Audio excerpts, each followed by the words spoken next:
So let's get into it. Speaking of big deals, today is the 5 year anniversary, so to speak, of the world closing down for COVID. How did you make it through that time period? And how much of living through that has influenced you and what you do today? Well, I honored the shutdown. I mean, I do work remotely, so that didn't totally bring my business to a screeching halt. But maybe I'm foolish, but I kind of respect scientists more than I do politicians. Yeah. And so we stayed pretty low, pretty close to home, went out when we needed to, did the mask thing, and it wasn't a really huge hardship for me. Yeah. The fun thing, the fun thing, Joe, that I'm seeing, I do work in the Akashic Record and I teach Akashic Records and I do a lot of spiritual psychic expos and things. I'm seeing just a whole raft of new people that are sort of spiritually questing right now. And I really do believe that COVID played an important role because look at our lives. So many people are running full time, running on empty, and all of a sudden, here comes COVID. Yeah. And they had to sit down and they had to shut up a minute. And I really do believe that there were a significant number of people that looked at their lives and said, God, there's got to be more. I hope there's more. Yeah. Let me go looking for more. And so it's been really fun for me. I mean, I'll be 72 in a few months. And so I've been around the park a time or two. Yeah. But it's really fun for me to see how advanced some of these young people are Yeah. in terms of understanding spirituality and how the world works and all the stuff that's actually pretty important. Yeah. So, and I'm really honored to play some tiny little role in helping people get to that better version of themselves, to be who they came here to be. So it's kind of a fun thing. Yeah, it totally is. So let's boil down exactly what you do on a daily basis. I want to put you in front of a bunch of kids. Let's say they're fifth graders. It's career day, and one of the kids is curious and says, "Hey, what do you do for a living?" What's your answer? I help people get out of their own way, and I help people overcome the well-meaning, intended for love, counterproductive programming. That's too advanced for a little kid, though. Um, Boy, that's a really good question. For a little kid, the answer would be I help people find the way to live their best life. There you go. So, what did you want to be when you were a kid? What was your dream life? Oh, I was pretty set that I was going to be a school teacher. Okay. Okay. Yeah. So, what were the seeds planted? Take me back to your childhood. What were these seeds that were planted to get into education and coaching and helping people get there? Well, I was pretty fortunate. I grew up in a tiny little town in Michigan, where we all knew each other, and that certainly is good and bad in a lot of different ways, but we don't need to go there. But I had some marvelous teachers and a school district that was good. We were we had the cluster system in our elementary schools, and it was like worldwide press coverage because it was so different than what everybody else was doing. Yeah. And but there was a lot of good stuff going on. And I lost my teacher thing probably fairly early, but then I actually for a while was a special education major. I worked at a special ed camp as a late teen and in my early college years, and found that population to just be remarkably kind and loving and underappreciated, and I do believe that's still the case today. Um, but then, life, and I got in the restaurant business and ran bars and restaurants and owned a couple of places, and um, got that out of my way relatively early, and then did 30 years in residential real estate. And then the overlap of what I do now and that probably started 15, maybe 20 years ago. And I had spiritual Eric over here and business Eric over here. Never the twain shall meet. And then one day I said, oh man, that's just way too much work. Yeah. I just get to be who I am. And if there's anybody that doesn't want to do business with, and I live in kind of the Bible Belt of Michigan, um, and if there's anybody that doesn't like who I am and how I am and me being fully integrated with all that, they're not people I want to do business with anyhow. And it Yeah. was just way less work Yeah. to keep it separate. Absolutely. My, So, my my son's on the spectrum, so I appreciate those words about the special needs community. There are so many wonderful spokes of light, and how what a gift it is to not be honed in on what's going on in the world right now, to feel things kind of ethereally float over you in a cerebral way, you know? yeah, it's hard though. Yeah. I mean, it's just a daily struggle of staying a little bit informed without diving deep into the mud and the muck and the Uh-huh. lies and the bullshit. Yeah. And knowing, I really do know that at the end of the day, it's all going to be fine. Yeah. One of my life mottos is it'll all be fine in the end. If it's not fine, it's not the end. I I'm not sure I can wrap my brain around how that's actually going to play out. I can't either. Because there's so much. I mean, um, I get it. It's yeah, enormous. It's yeah, crazy. yeah. So, speaking of getting through and feeling like things are going to be okay, who has been that hero or inspiration for you in your life? Off the top of my head, a big one would have been Wayne Dyer. Yeah. I think I've read every book he's ever written. I saw him live one time years ago in Bay City, Michigan. And yeah, I mean, I line up pretty well with an attempt to live in that direction. I'm very human and perfection is not even on the menu, but the goal is to get through the day without throwing gasoline on a fire. When I was in real estate, one of my morning thoughts, one of my first thoughts in the morning was, please God, today let me be part of the solution rather than part of the problem. Yeah. And I still try and live that way. Um, some days I'm more successful than others, but I go back to being human. Yeah. So, So let me ask you this. How do you balance all of this out? You have to take on some heavy stuff to help your clients, but you have a soul, you have a life. What gets you up? What motivates you every day to do your work and develop and evolve in the best possible way? well, I've come to believe that this work is the reason that I'm here Yeah. and the reason that I'm still here. There are a lot of people that aren't lucky enough to get to 72, Yeah. and I'm still going pretty strong. Um, and so, yeah, I get up and we have my wife has a farm that I moved into when she and I got together a dozen years ago. We have a foster son who's been with her for 40 years, probably. He's on the spectrum someplace, but that makes him perfect.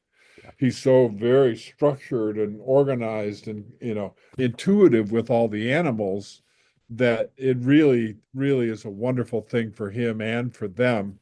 Um, but man, I get up, have my coffee, come to my office, and some days I'm packed with clients. Other days I'm, writing a blog. I've got a couple of books that I'm working on. Not working as diligently as I probably want to be, but um, time will tell. And like this weekend, I'm at a big psychic fair in Kalamazoo that I do. And yeah, get through the day. And at the end of the day, remember to say thank you. Yeah. And in the morning, to say thank you that I got to wake up. The gratitude, the love, the compassion, upliftment rather than trying to whittle away at people. You know, what you have and what you give to people, you have a gift. When did Thank you. you realize you had that gift? When did you realize you had this way that would help other human beings? I'm still trying to wrap my brain around it, if I'm being real honest. Yeah. Um, but I guess in everything that I've done, in one way or another, it was about helping people, of being of service, helping people have a wonderful dining experience when I was in the restaurant business, helping people discern what it was that they were looking for in a home when I did real estate. And now it's about digging down. People come for a reason, but in the process of it, oftentimes what's underlying the goal that they're after is so totally different than what they're thinking about. I do a lot of virtual gastric band work, which is a hypnotherapy based reset of the relationship with eating and with food. And people come because they want to lose weight. And diets don't work, and they don't want surgery, and they don't want Ozempic and all the drugs and things. But it isn't what we eat that makes us fat. It's what's eating us. Yeah. And so to get down into the mud a little bit as an observer and find, okay, where was their programming that set them up on this path? And the stories are varied, but the themes are, it's just a small number of minor variations on a familiar theme. Yeah. So That's fascinating. So let me ask you this. Let's say you walk into a room and everybody in that room has either been a client or known you in a business sense. And you could swim through that group of people and go up to a podium and tell them one fun thing, one fun story about you that might humanize you a little bit more. What would you tell that group?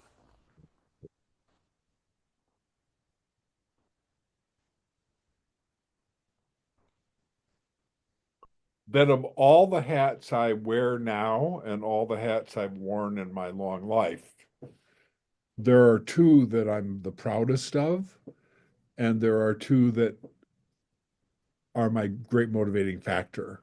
One is my dad hat, and the other is my doggy dad hat.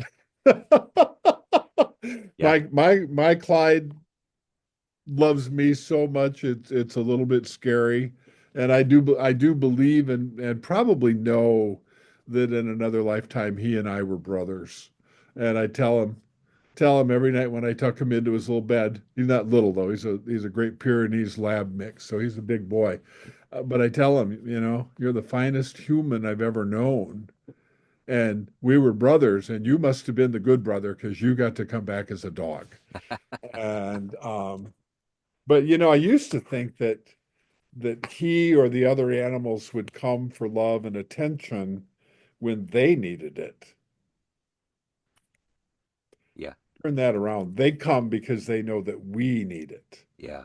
And they are so unconditional. We Yeah. can learn so much about love from the animals.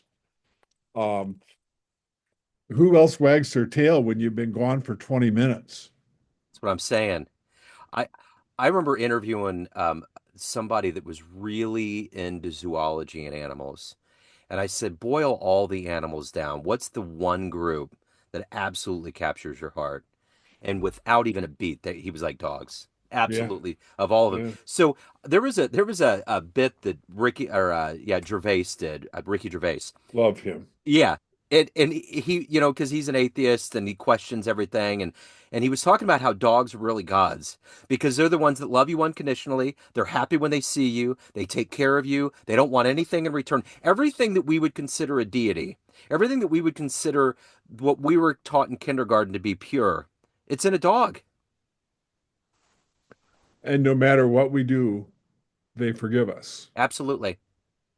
Yeah. Absolutely. And then they would give everything and anything, including their life, for our protection and for Easy. our good. Yeah. Yeah. They're just we're down to we only have four dogs right now. Yeah. Um oh, that That line doesn't ring. I know it's a spam call. Yeah, there's a lot And it going go around. away. Okay. I guess I have to answer it and hang up. That Yeah, phone never rings. yeah. It was part of my Comcast package. I don't need it. I Oh don't use yeah, it, but it I made my totally get it. internet cheaper. Yeah, totally get it. So So let me ask you this. If you had a dream tonight ran into the 18-year-old version of you, you could give that young version of you a piece of advice based on this life you've lived, the wisdom you've gained. What would you tell that version of you? dream bigger, fly higher, Yeah, keep going. yeah, I mean, I love cliches because there's just so much truth in them. One of the other ones that I have always loved is when you find yourself going through hell, it is important to keep going, yeah, one foot in front of the other. yeah, And so many people seem to just curl up in a ball or pitch a tent there.